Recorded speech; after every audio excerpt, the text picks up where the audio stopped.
આ સાથે આગળ વાત કરીએ તો સુરત શહેરમાં વધુ એક સ્વામી વિરુદ્ધ ફરિયાદ નોંધાઈ છે। માધવપ્રિય દાસ સ્વામી અને તેમના ભાઈ સામે નોંધાઈ ફરિયાદ। ઉત્તરાયણ પોલીસ સ્ટેશનમાં નોંધાઈ છે ફરિયાદ। એક વેપારી પાસે તેમના મળતિયા મારફતે પઠાણી ઉઘરાણી કરવામાં આવતી હતી। સ્ટોરી રિપોર્ટ બાય સુરતથી સતીશ કુંભાણી સાથે કેમેરામેન ચિરાગ રાજકોર।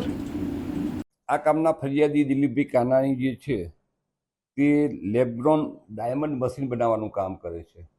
આ કામના જે બે આરોપી જે છે એ ગિરીશભાઈ અને માધવપ્રિયદાસ સ્વામી એ બંને આ કામના ફરિયાદીને ત્યાં એમની ફેક્ટરી ત્યાં ઉપર મળેલા અને એમને ત્યાં 5 મશીન એમને ખરીદ કરવા છે એ પ્રમાણે વાત કરીને સોદો નક્કી કરેલો અને એ પછી એમાંથી એમને 3 મશીનનો સોદો રદ કરાવેલો અને એ પછી એ બાકીના 2 મશીનનો પણ સોદો રદ કરાવેલો અને એમને જે એના 1 કરોડ ને 90 લાખ રૂપિયા આપેલા હતા એ બદલીમાં એમને એમની પાસેથી વધારાના 1 કરોડ 97 લાખ અને 50,000 રૂપિયા એમને વધારે લીધા અને એમાં જે વિક્રમ ભરવાડ કરીને જે છે એને આ કામના ફરિયાદીને એવું કહ્યું એમ કે ભાઈ તમે અમને સમયસર અમારા પૈસા પાછા નથી આપ્યા એમ, જેથી અમને નુકસાન ગયું છે અને અમે અમારા આ જે કંઈ છે એ તમારા આટલા ઉપરના પૈસા આપવા પડશે એમ કરી અને વધારાના 1 કરોડ 97 લાખ 50,000 રૂપિયા લઈ જવા છતાં આ કામના જે ફરિયાદી અને સાહેદો જે છે એમને અવારનવાર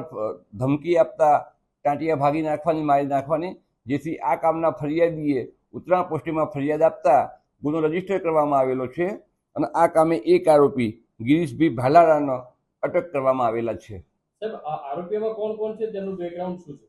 આરોપીમાં હાલ તો જે ગિરીશભાઈ જે છે એમનું તો લગભગ કોઈ ગુનાહિત ઇતિહાસ છે નહીં, પણ એમના જે ભાઈ છે કે જે હાલમાં માધવપ્રિયદાસ સ્વામી તરીકે ઓળખાય છે અને તેમનું સાચું નામ મિતુલભાઈ જે છે એ એમના વિરુદ્ધમાં ભક્તિનગર પોસ્ટીમાં ગુનો દાખલ થયો છે એવું જાણવા મળેલ છે। વ્યવસાય તો એ સ્વામી 2008થી એ છે એ સ્વામી થઈ ગયેલા છે એવું એમના ભાઈનું કહેવું છે।